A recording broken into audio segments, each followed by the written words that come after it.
Okaron nous fait une Ichigo et en plein dans son Fullbring et j'adore ce que Tatsu nous cook.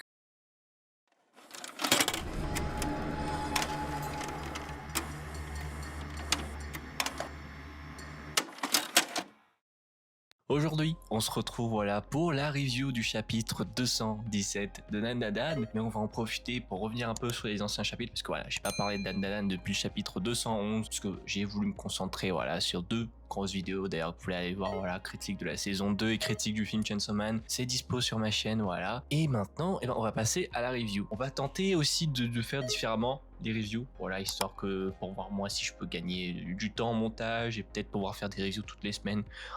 Donc j'ai même pris des petites notes. Mais oui, on est professionnels, messieurs, dames. Donc, chapitre 212, ça c'est un peu un chapitre qui repose les cartes sur la table. On a tout le monde qui se réunit. D'ailleurs, on a ce super parallèle, avec Momo quand elle était enfant. Et regarde, ça passe par Okaron qui est un peu moqué, parce qu'il fait cette pose bizarre parce qu'il est en train de concentrer son énergie, Et l'on a là Aira qui intervient du coup. Et ça fait un peu parallèle avec Gigi qui imitait Momo pour rigoler, tu vois, parce qu'il voulait jouer avec elle, il pensait que c'était un jeu. Mais au final, elle a complètement mal pris. Elle croyait qu'il se foutait de sa gueule. Mais du coup, on a Aira qui intervient, forcément. Aira qui, elle intervient parce que veut se rapprocher d'Okaron. Et si on revient plus là, on a le retour de Gigi avec sa pose bizarre. Et surtout, Gigi qui annonce que la mission est accomplie. Sauf que, tada, Momo a tout oublié. Ce qui était un choix beaucoup critiqué, parce qu'il y a eu énormément de critiques, parce que c'est vrai que l'amnésie, c'est un truc vu et revu.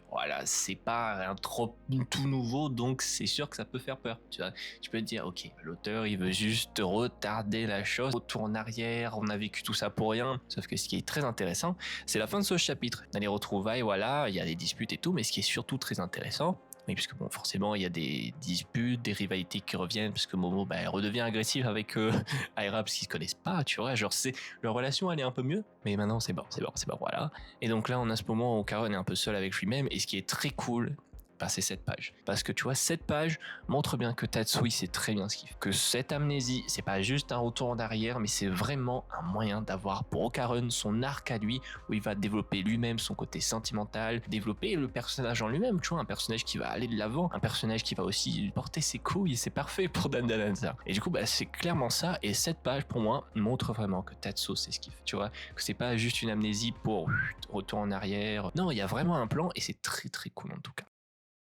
Donc on passe au chapitre 213, j'en profite, je regarde un peu mes notes, vous me permettrez. Et là on va à Okaron déterminé, sauf que forcément Okaron il va pas changer du jour au lendemain. Certes il a cette détermination en lui et cette envie de reconquérir en quelque sorte Momo, tu vois, reconquérir son cœur, sauf que Okaron ça reste Okaron, tu vois. Ça reste ce gars timide qui n'ose pas aller de l'avant et ça va être justement le point clé de son arc. Clairement on peut le dire, c'est son arc, c'est le moment pour Okaron de littéralement porter ses couilles, d'aller de l'avant, de prendre confiance en lui et ça va être important non seulement dans sa relation avec Momo, mais aussi pour son pouvoir spirituel, et on va voir ça après. Là, on apprend un peu que le groupe, du coup, ils vont moins être tout le temps tous ensemble, tu vois, ça va être vraiment un moment plus Okaron et Momo, parce que, quand Momo, elle a oublié, tu vois, il faut éviter que tout le monde soit là, justement, pour pas qu'elle se fasse exclure, etc. Putain, ça me fume de rire, tu vois, tout ce moment où Okaron, il la suit avec les flèches et tout, et j'aime beaucoup cet humour, surtout celle-là, ça me fume de rire, genre, vraiment, cette planche, j'adore. Et ça, tu vois, c'est tout un moment très cool, introspectif pour le personnage d'Okaron parce qu'on voit vraiment l'attachement qu'il a pour Momo. Mais donc tu sens vraiment que ça va être un arc très important pour Okaron. Et cette planche, je la trouve juste magnifique. Le personnage est vraiment très très attachant. Ça va être vraiment l'occasion pour le personnage d'Okaron de se mettre en avant aussi, tant que véritable second protagoniste du manga. Ça c'est beau ça, tu vois, ce moment est magnifique vraiment. Et ça Shitatsu est fort quand même, et il arrive avec ces moments vraiment poignants d'émotions très très fortes. Boum, il rebascule à une seule case dans de la comédie. C'est cool, tu vois, parce que c'est pas juste là pour nous faire rire, ça raconte vraiment quelque chose sur le personnage d'Okaron, c'est qu'il a vraiment cette hargne en lui, tu vois, pour reconquérir son cœur, mais en même temps, il reste lui-même, tu vois, c'est pas son style à lui de faire ça, il a du mal, et c'est ce qui va être intéressant à voir dans cet arc. Du coup, là, on a un moment plus intime entre les deux, où ils discutent un peu, ils refont un peu connaissance, tu vois. Putain, ça, tu vois, ce genre de planches, elles sont vraiment cool, tu vois. On a beaucoup d'introspection sur Okaron et tout, et on espère vraiment que Momo va retrouver la mémoire, quoi, parce qu'il s'est passé tellement de choses, et comme il dit, ça sert à rien, tu vois, genre, il pourrait tout lui raconter, mais c'est pas pareil, tu vois, elle l'a pas vécu, si elle a plus ses souvenirs. Ce qui est très cool aussi, en parallèle avec le début du manga, c'est que Okaron, on voit bien qu'il a une attitude assez différente, tu vois. Oh là, au début, il était vraiment, ce mec était fou au début, ce mec était fou, tu vois, genre, tu retrouves un peu ces moments un peu, comme ça, là, mais ce mec au début il était fou, tu vois, on sent beaucoup plus calme, beaucoup plus apaisé, mais qu'au début c'était un malade mental Ocaron. Au début, quand il voulait prouver les extraterrestres, il était fou ce gars, regardez sa tête. Donc là, on a bien sûr la discussion autour des extraterrestres et tout, et là on va avoir quelque chose de très drôle et un parallèle énorme avec le début du manga, c'est Ocaron qui va devoir à nouveau prouver à Momo que les extraterrestres existent, tu vois. Il veut emmener Momo voir Penny, sauf que elle prend sa poignette, ça me fume de rire. Ça me fait encore plus rire parce que t'as tout ce moment où Ocaron il lui explique qu'il essaie pas de jouer sur le fait qu'elle est tout oubliée, il veut vraiment la draguer, tu vois. Et juste après, on a tous ces trous de balles. Alors lui, énorme trou de balle, elle, trou de balle aussi, qui veulent trop jouer sur le fait qu'elle est toute oubliée pour inventer des histoires aujourd'hui qui veut faire croire qu'ils étaient ensemble. Elle qui veut faire croire que Ocaron et elle c'est du sérieux. C'est du gros délire. Et donc là aussi, il y a quelque chose de très important. C'est ce moment déjà très stylé, transformation incroyable de Aira. Momo qui bite rien parce que en fait, elle a perdu son sixième sens. Bah super, tu vois. Que, ça c'est confirmé, hein, donc elle a perdu la mémoire et elle a donc également perdu ses pouvoirs avec. Ah, c'est même bien plus que ça, c'est quand même fou quand même, tu vois. Genre c'est un truc qu'ils ont tous en commun, c'est une fois avoir été en contact avec le paranormal ou les boules dorées là, et ben ils voient forcément les esprits. Et le fait d'avoir perdu la mémoire,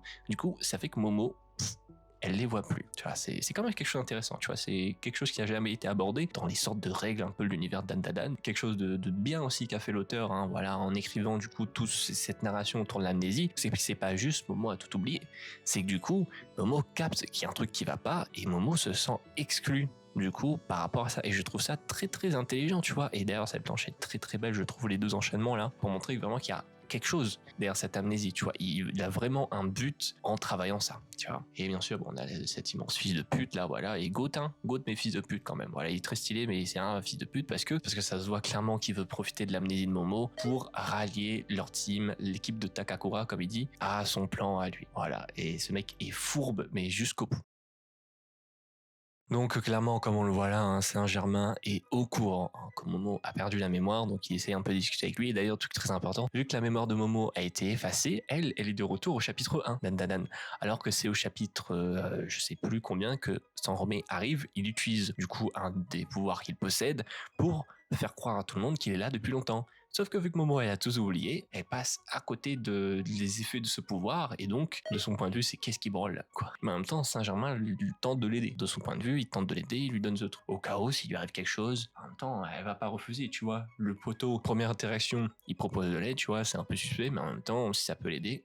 Ouais, donc là on a ensuite Muko et Miko qui forcent le date, hein, entre Ocaron et Momo. Du coup, ils se retrouvent au musée. T'as ce moment très très mignon. Voilà. Là, c'est cool. Là, c'est vraiment des moments très chill, plus slice of life où ils discutent ensemble. Ils sont au musée, au carré, qui partagent sa passion. Ça intéresse Momo. C'est très cool. Tu vois, c'est des moments beaucoup plus calmes et ça fait aussi du bien. Tu vois, ça permet aussi à l'histoire de respirer un peu. Et donc, bon, Mo capte que ses potes l'ont lâché, hein, et que c'était clairement un date déguisé. Là, les frères, il est fou. Là, il faut le dire, il est fou, ce mec, parce qu'il va cash. Alors déjà, Momo, elle va capter que Ocaron est amoureux d'elle, hein, sauf que du coup, tout de suite, elle va lui demander s'il est amoureux ou pas, parce que bah, vu qu'elle a tout oublié, elle, là, techniquement, elle est pas amoureuse d'Ocaron. Et lui, ce malade mental, il avoue cash, il est fort. Il est fort, il est fort, il a piqué la madame, il l'a piqué. Et c'est trop drôle, mec. Et surtout, il est là, parce que toi aussi, tu as probablement des sentiments pour moi, il me fume de rire. Ah putain, mais ils sont trop drôles, j'aime vraiment beaucoup leur dynamique, quoi. Et ce mec est malade, franchement. Et là, ouf, on rebascule dans de l'action parce que c'est l'arrivée des serpents. Ils sont vraiment, vraiment nombreux. C'est terrifiant, tu vois ça arriver, frérot. On va dire qu'au chapitre 207, du coup, on va avoir la confrontation Ocaron Momo contre les aliens. Et du coup, Momo, malgré elle, elle va capter que les aliens existaient. Encore une fois, c'est les serpents, ils sont graves. Hein, voilà. Donc, on a les serpents, on a cette momie à vélo. Bon, le vélo, clairement, c'est encore un truc de Tatsu pour être complètement décalé. Et la momie, ça veut dire que les serpents ont encore fait appel à un alien, tu vois, et c'est les serpents, ils le disent à un moment donné. À ce moment-là, ça montre clairement que dans la momie, du coup, c'est un alien qui utilise ce corps-là, et encore, du coup, un alien appelé par les serpents pour les aider. Comme par exemple, on avait eu le cas avec Nessie. Par contre, pouvoir de malade mental aussi, il fait disparaître tout ce qui est noir. Ça crée un néant total. C'est dingue. Par contre, c'est terrifiant comme pouvoir, tu vois. C'est terrifiant, frère, ce pouvoir. Regarde ça. Ça me fait, littéralement, il joue contre son corps, là. Et là, t'as la momie, du coup, qui attaque. Et moment très cool, Okarun va sortir le bâton. Il va sortir le bâtonnet. Et ça, c'est cool. Parce que là, juste après, et ça, c'est dément. Et là, très cool aussi, parce qu'on a Okarun dans une situation désespérée qui capte comment utiliser le gourdin. Et ça, c'est très cool.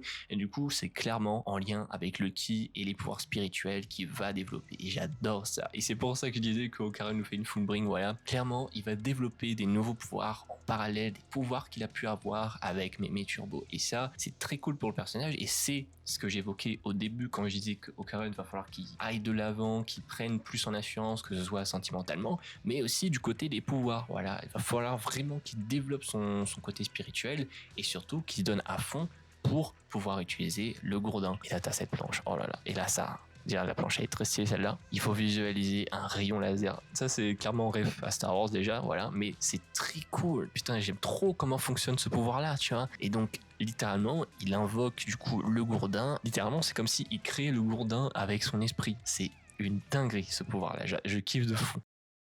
Et du coup, on arrive au chapitre 217 où Okarun il débloque littéralement sa nouvelle arme, voilà, et il va pouvoir un peu plus affronter du coup cette alien enfermée dans le corps de la momie. Et je trouve ça dingue, n'empêche le courage du type, hein, il vient juste à peine de débloquer son arme et il est là en train d'affronter un mec avec une épée. Le gars en face de lui a une épée et il riposte quand même. Et c'est ça du coup qui est important pour le personnage d'Okarun dans cet arc là, c'est justement de prendre son courage et de faire ce genre de truc.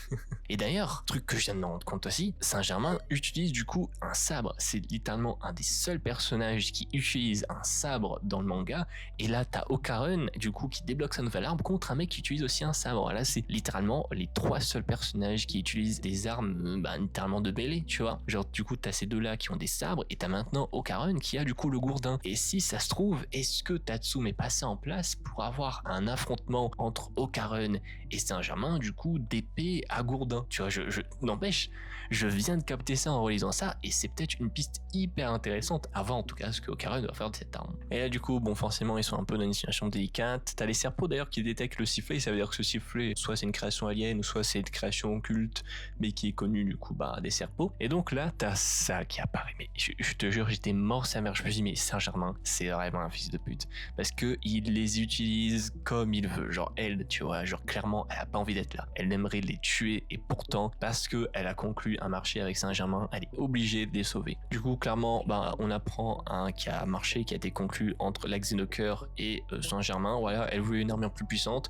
Saint-Germain lui a dit, ok, tu veux ton armure, par contre, si tu vois le truc là-bas, il brille, frérot, tu vas foncer sauver la personne en question. Et elle s'est bien fait avoir parce que du coup, elle va devoir sauver Okarun et Momo malgré elle. Et donc, un moment très cool aussi où elle défonce littéralement tous les serpos. Sauf que l'autre connard avec son épée, il est encore là et il va affronter Okarun. Et d'ailleurs, ce mec, tu vois, ce mec est valeureux, franchement. Il a pas un pouvoir, mec. Le seul truc qu'il a pour lui, c'est cette espèce de gourdin magique qui contrôle à peine. Il va fight une momie à vélo avec une épée. C'est une dinguerie. Et tout ça pour protéger Momo, hein, tu vois. Et encore une fois, il met Momo. Il veut protéger Momo en premier. Je dis c'est un goat. Hein. Vraiment, Okarun, c'est vraiment le meilleur. Et donc, du coup, t'as cet affrontement. Et clairement, pour moi, mais je vous jure, je viens de capter ça, mais clairement, pour moi, c'est une sorte de premier entraînement pour un jour affronter Saint-Germain. On va avoir du coup un duel, parce que c'est vrai, c'est une question ça que je me posais quand Saint-Germain était apparu, c'est mais genre, ce mec avec son épée, mais il va affronter qui? Parce que personne d'autre n'a d'épée, et maintenant Okarun est le deuxième personnage à avoir une arme du même type, parce que clairement la momie, il va la défoncer.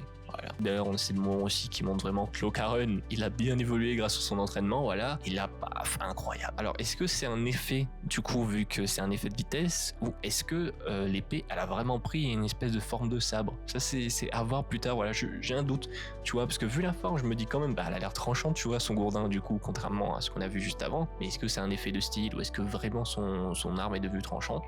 Et par contre, elle est incroyable et clairement, ça va être une des clés pour battre Saint-Germain après. Sauf que bon, Okarun doit se faire baiser et voilà.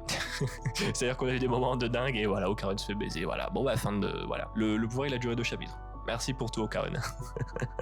Non mais pour de vrai, franchement, je range mes notes, voilà, pour de vrai, c'est des chapitres qui installent des choses pour la suite. Et clairement, un des trucs aussi que j'ai évoqué au début, c'est que, vous avez vu les serpos comment ils ont débarqué en nombre? Clairement, ces gars, ils veulent les pouvoirs de Momo et Okarun. Clairement, c'est ce qu'ils recherchent, et je trouve ça dingue. N'empêche que, un peu dans l'ombre de Tatsu ou Saint-Germain, il y a une guerre qui se prépare, tu vois. Genre, il est en train de nous installer des choses, que ce soit là, Saint-Germain qui utilise un peu tout le monde pour créer son équipe, les serpos qui arrivent en nombre et qui font encore appel à un autre alien pour attaquer Okarun et Momo, et de l'autre côté t'as Okarun qui du coup il a le côté plutôt sentimental qui doit développer et se pousser pour récupérer en quelque sorte le cœur de Momo, et de l'autre côté il doit se démener pour justement pouvoir utiliser son arme. Tu vois, il y a plein de petites choses qui sont implémentées comme ça dans la narration. Clairement ça nous guide toujours vers cette guerre entre les Serpos et Saint-Germain pour le yokai ultime. Et on y revient. Et c'est fou de se dire que cet arc de romance cache une guerre entre Saint-Germain et les Serpos pour le yokai suprême.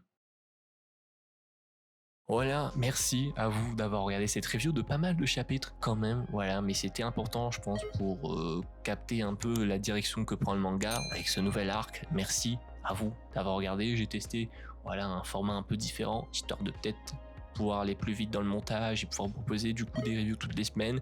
Enfin en tout cas merci à vous comme d'habitude, n'hésitez pas à liker cette vidéo et à vous abonner, voilà, et bien sûr partagez vos avis sur ces chapitres en commentaire. Merci à vous et on se dit à la prochaine pour une nouvelle review. Et n'hésitez pas à aller voir mes dernières vidéos, elles sont incroyables, je vous jure. Merci à vous et surtout prenez soin de vos couilles.